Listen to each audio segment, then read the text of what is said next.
Mereka cuba mengilas, melarikan diri, berhelah, tetapi akhirnya mereka tetap bertemu juga dengan mati.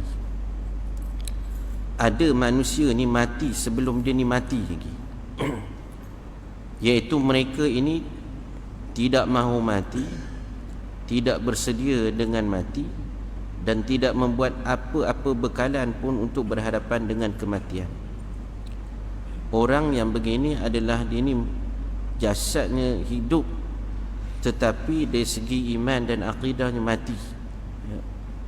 Dia ni, mereka ini adalah orang yang jauh daripada rahmat Allah Subhanahu wa ta'ala. Maka maut adalah salah satu daripada makhluk Allah.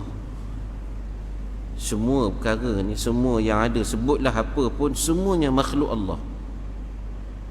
Yang bukan makhluk, ma siwallah, yang disebut sebagai makhluk ini ma siwallah, apa-apa selain daripada Allah itulah makhluk, termasuklah mati ini.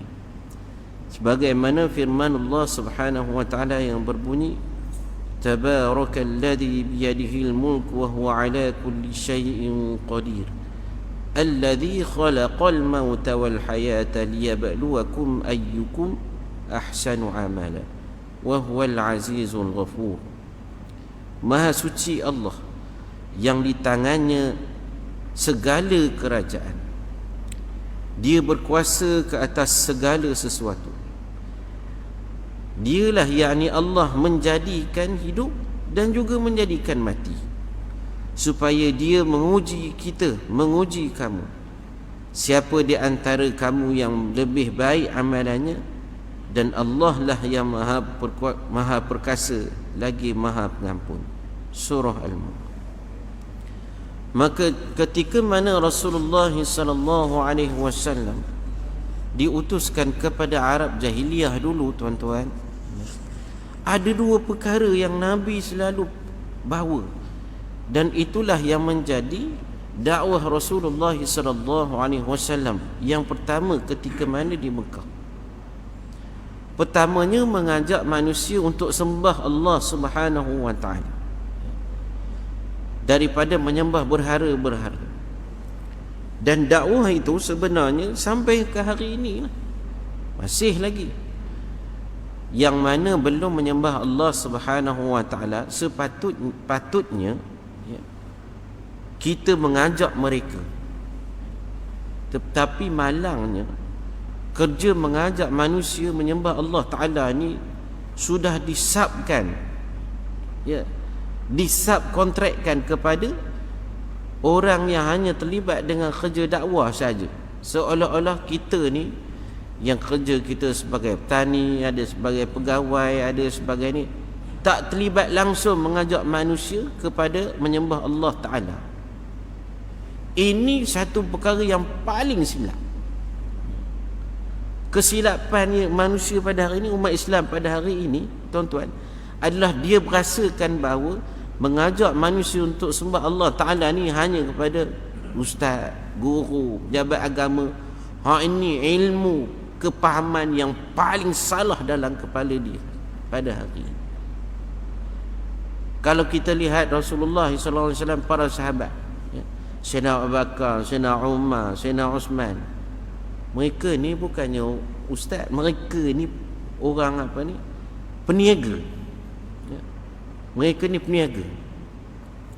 Begitu juga dengan pedagang-pedagang yang datang daripada Yaman dulu, datang ke Melaka. Mereka ni bukan orang ulama.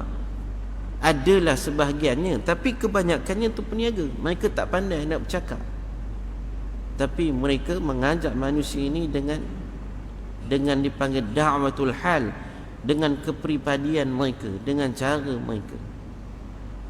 Maka sebab itulah Islam kita di Malaysia ni tak berkembang. Kerana apa? Dalam kepala kita tak ada rasa tanggungjawab itu. Ini yang masalah. Jadi Rasulullah sallallahu alaihi wasallam mengajak manusia pertamanya untuk sembah Allah Ta'ala. Dan begitulah juga peranan kita.